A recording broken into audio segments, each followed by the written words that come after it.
welcome to today's tutorial. Before us here is a question on limit function. And this question is from a trigonometric function, precisely. And the question says the limiting value as s tends towards 0 of sine cube of x. So sine cube of what? X over sine x minus what? Tan x.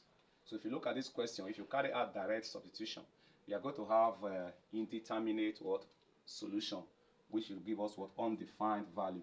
So meaning that what? There has to be what? Manipulation or trigonometric identity to simplify this question. But before we go further, I want you to record that or tan theta or tan x is equal to sine x over what? Cos x. So with this, we can replace this tan theta here. So we want to make sure that we work out to reduce this particular function. So let's go. So we then have what is called, we have lim as s tends to 0. Then we have a sine cube of s all over, we have sine x minus this place, we are going to replace it with sine x all over what? Cos x. Please, you can zoom this video because the board is kind of very small.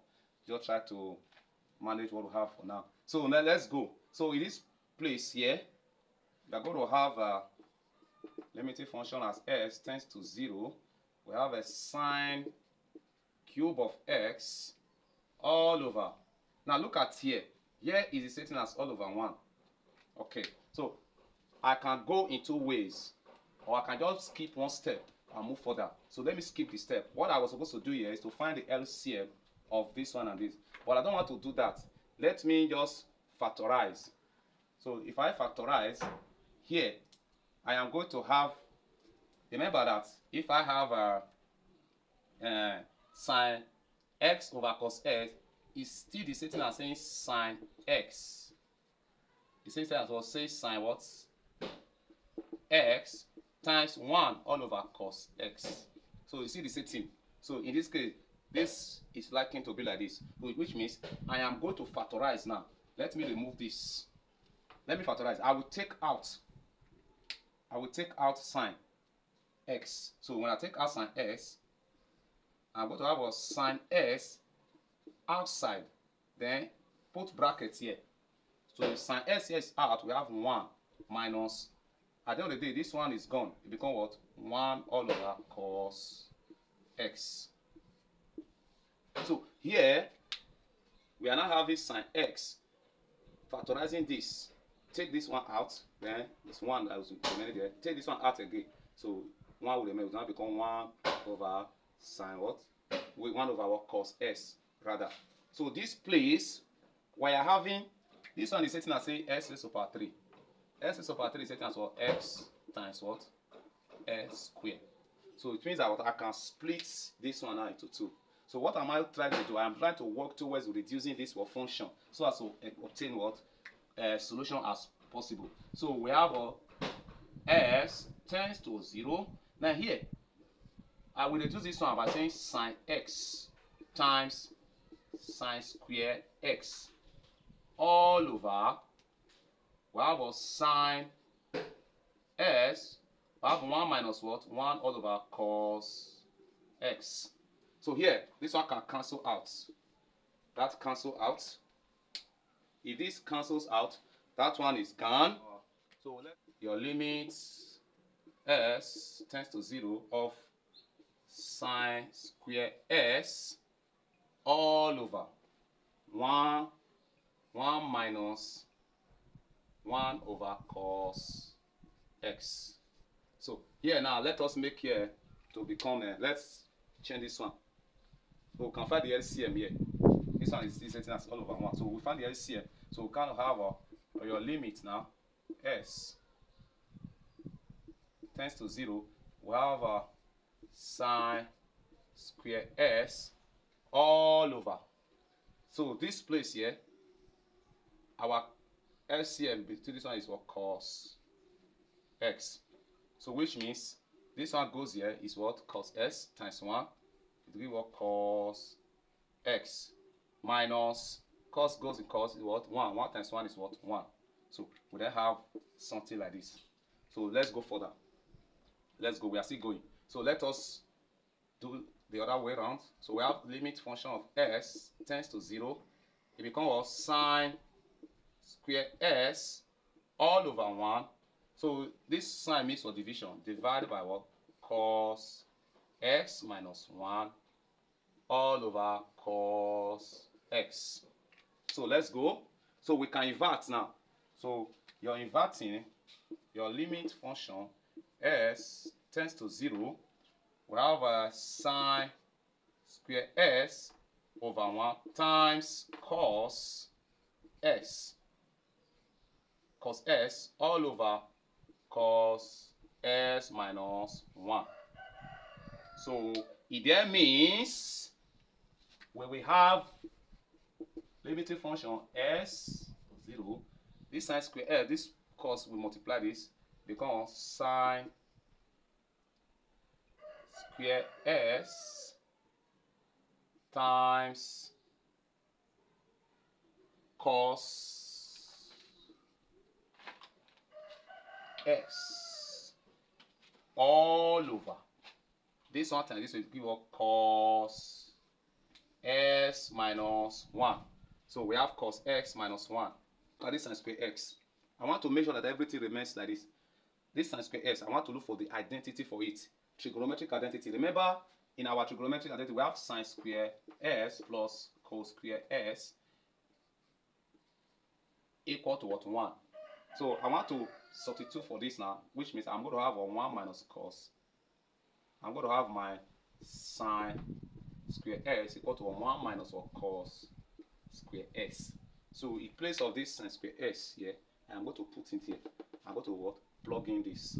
So which means my answer, my working becomes that is s limits. So we have in the place of this now, plug in this. We have 1 minus what? Cos square s. Then remember we have a times what? Cos x all over cos this cos x here minus 1. We can have something like this. Can become like this. Let's turn it around so that it will take this form. This is minus 1. Here is positive. So it becomes like this minus 1 plus cos x. So this one here, let us express this one in difference of 2 square. Remember difference of 2 square, where we have difference of 2 square, we have something like this. Where we have if I have a square minus b square, or I'm going to have a minus b bracket what? A plus b. So in the same way, if I also have a square minus 1, I'm going to have a minus 1 equal what? A plus 1. So we are going to express this one like this. So this one is taking this kind of form. So let's go. So here will become what?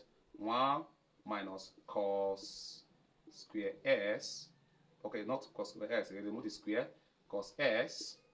Then we have 1 plus cos x. Then times this times cos x.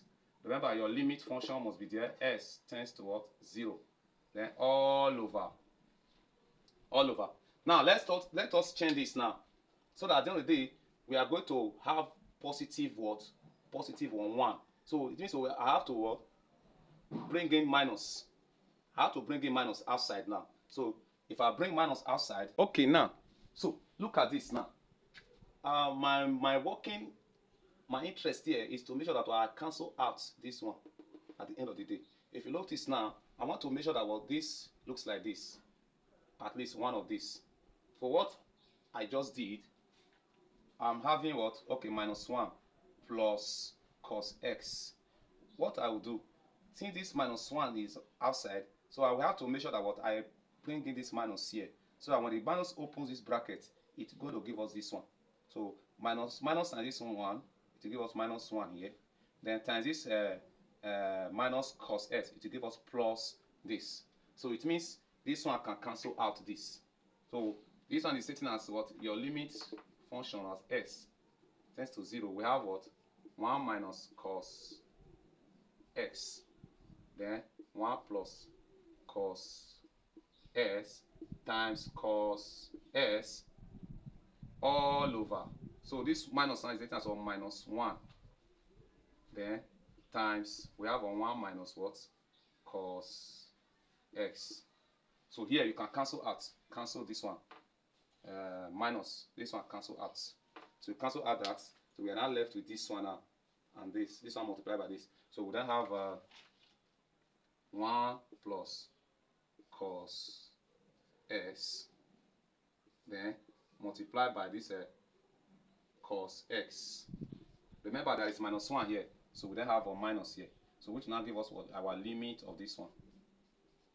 So this is the limit we are going to find now. So at the end of the day, since we don't, this one is not going to give us a 0 answer, so we just plug in those values. So plug in now. So this one is negative here.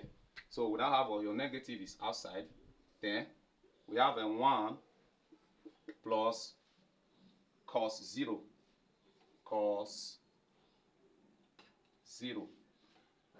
Then times, this is cos 0 here. Cos 0. So here is minus here. Remember in our trigonometry, cos 0 is what? 1. We have a 1.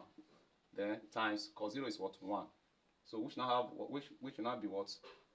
Minus 2 times, so it's 1 plus 1 is 2. We have minus 2 times what? 1. So our final answer is equal to minus 2.